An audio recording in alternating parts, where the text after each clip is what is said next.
Last time something like this happened, the stock market crashed by almost 90%. First, the stock market crashed so much that Wall Street called it the Black Thursday. Then, after the weekends on Monday, the stock market kept collapsing, so the Wall Street called it Black Monday. Then Black Monday turned into Black Tuesday, and then Black Tuesday turned into the Great Depression of 1929. This is the only time in the US history that the stock market has crashed by over 90%. In fact, this was artificially man-made crisis. The 1929 crisis should not have happened in the first place if it wasn't for the government.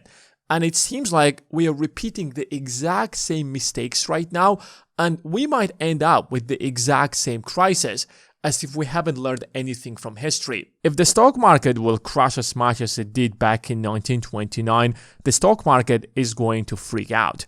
Because the biggest market crash that we have seen since then was the dot-com crash of 2001. But even back in the days, it was about 67 to 70%. And the reason behind it was very simple, that the stock market grew dramatically because it was over-leveraged. People started borrowing money to invest in the stock market. And back in the days, the market was growing so fast that people could simply pay 10 to 20% and borrow the other 90 to 80% and buy that stock. And that led to the fact that the stock market turned into one giant bubble. Whenever you have bubbles, bubbles turn to fall down. However, the nature of the bubbles is that as the price keeps rising, more people keep buying.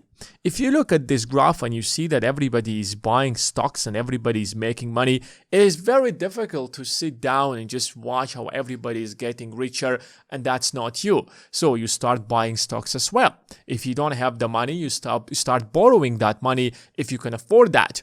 Remember the crypto bubbles that we had in the past? When that turned into a bubble, people were freaking out. They were using their credit cards to buy Bitcoin and other cryptos to the point where it actually turned into a bubble. But it wasn't a Bitcoin bubble. It was the entire stock market bubble. More buying led to more margin loans. Margin loans led to higher prices, and higher prices literally created a much bigger bubble. In theory, it's supposed to be a very simple financial crisis that any country would usually go. The US history or the history of the world is filled with bubbles and financial crises. They will happen whether you like it or not. As long as there is an investing opportunity, there is going to be a bubble because people will keep buying. There is less information and a lot of people are really bad at investing, and it will turn into a bubble. The nature of bubbles is that they burst very normally and then the market is going to correct itself because the crash allows very bad businesses to get out of the market. Every time there is a crypto crash, Bitcoin doesn't disappear, but there are a lot of crypto companies, for example, that will go out of business because they were very weak businesses to begin with. They were very shallow businesses. They did not have a good business model. So they're supposed to go bankrupt because their prices were overvalued because they were hyped. And then the market will start growing as well. So 1929 depression should have turned into a crisis that would have lasted a year or two at best. However, the government suddenly decides that we are going to protect bad businesses in the economy by raising the tariffs to 25%. So the average tariff rate was raised beginning from 1929 to almost 25% at their peak. So prices artificially were made more expensive in the United States to protect those companies. Imagine you have farmers whose stocks are being traded in the stock market. I mean, agricultural companies. You have industrial companies, manufacturing companies whose stocks are being traded in the stock market. And now their stocks are collapsing because they have been turned into a bubble. The government intervenes and it starts raising the tariffs on foreign manufacturers. And now you're protecting these companies that do not worth as much as they claim they are worth, which means that you are artificially raising prices and making the economy inefficient. Yes, they are US companies, but you have to let them go bankrupt because they have done very bad investing decisions. Yes, these stocks are US stocks, but the investors who purchased them have made bad investing decisions, and now it's time to pay back for the mistakes that you have done. So because Congress intervenes and it raises the tariffs, and it was also signed by the president later on, other countries began to retaliate by imposing tariffs on the United States as well. And it's very clear, after the United States has imposed tariffs, countries such as France and the United Kingdom also they raised their tariffs on the United States. And that led to the fact that the entire world simply started launching trade wars against one another. And that led again to the US exports falling by 61%. If other countries are imposing tariffs on the United States, then US goods are going to become much more expensive in those countries as well. And that's why even if you see that Donald Trump is imposing tariffs on other countries, like especially the traditional politicians, are trying to avoid this trade war because it could actually lead to the exact same outcome that we had back in 1930s. And today the world is much more globalized than it was back in 1930s.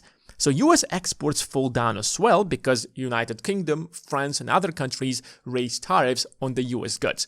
Now you had a bunch of bad businesses, and now these bad businesses that used to sell outside the United States are selling even lesser, and they're being protected by the government. And that led to the Great Depression. So the crash of 1929 that's supposed to last a year or two now turned into a huge crisis. And the data on that is very clear. If you look at the unemployment rate, in 1930, unemployment rate is less than 5%. It was about 3%. And then suddenly, after the tariffs, unemployment rate starts to skyrocket year after year. At its peak, 25% of people were unemployed. Imagine that for a moment.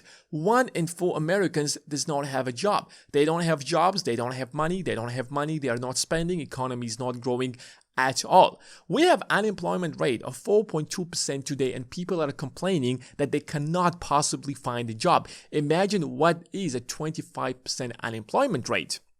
Of course, the US economy was much weaker than it's today right now, but nonetheless, if you look at the GDP growth, you see the exact same thing. It contracted in 1930 up until 1933. And the only reason that the United States got out of Great Depression is because the government was changed, the president was changed, and those tariffs were reduced dramatically, and the United States realized that we have to trade with the rest of the world and we have to let bad businesses to collapse because they're simply bad businesses. If you're artificially creating demand for stuff that's supposed not to be there in the first place, then you're destroying the free market. If we compare that to what's happening today, we are seeing a very similar thing.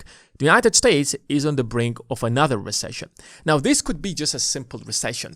Remember, the economy goes in cycles. It's very normal to have a recession, maybe even a slightly deeper economic crisis, which is absolutely normal. The stock market turns into a bubble, for example, because everybody is investing, let's say, in crypto, AI, you name it.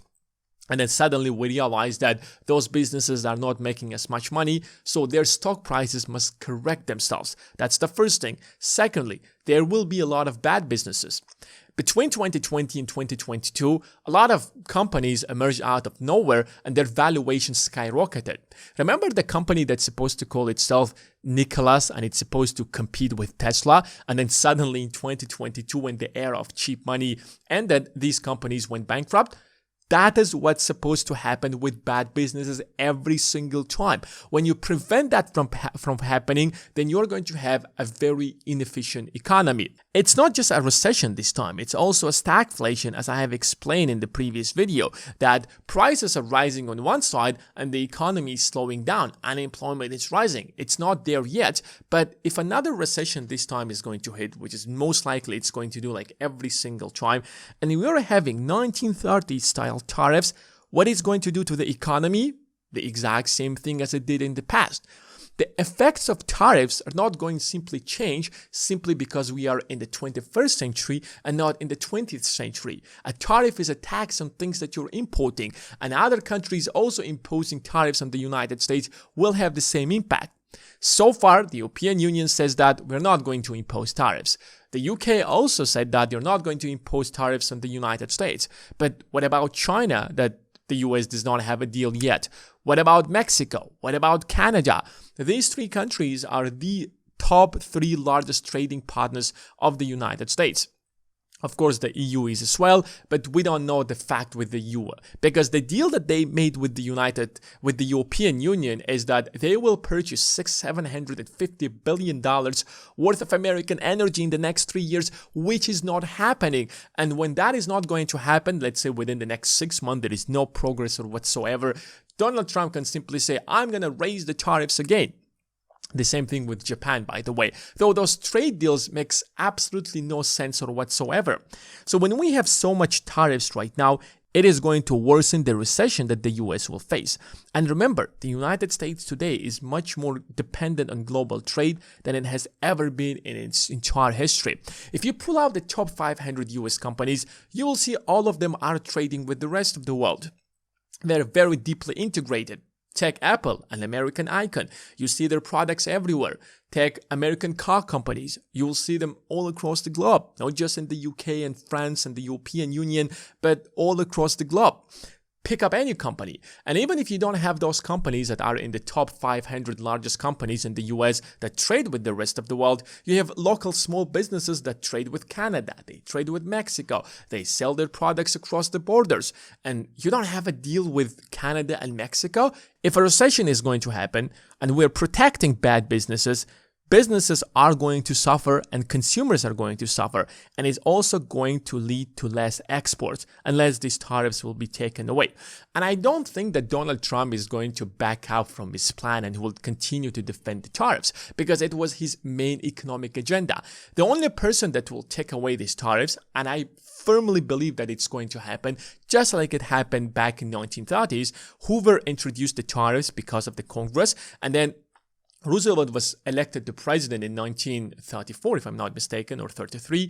And then he realizes the impacts of the tariffs. He passes a law that allows him to negotiate the tariffs without the Congress. And he suddenly starts getting rid of all of these tariffs, which was one of the fundamental reasons that helped the United States get out of this recession. And it wasn't a recession, it was a depression. We're actually looking into a very long, harsh recession unless the United States will back up from these tariffs, and I believe that's going to happen. So last time the United States took the exact same policy that's happening today, it led to the Great Depression. So let's hope that it's not going to happen this time. Thanks for watching, and I will see you in the next one.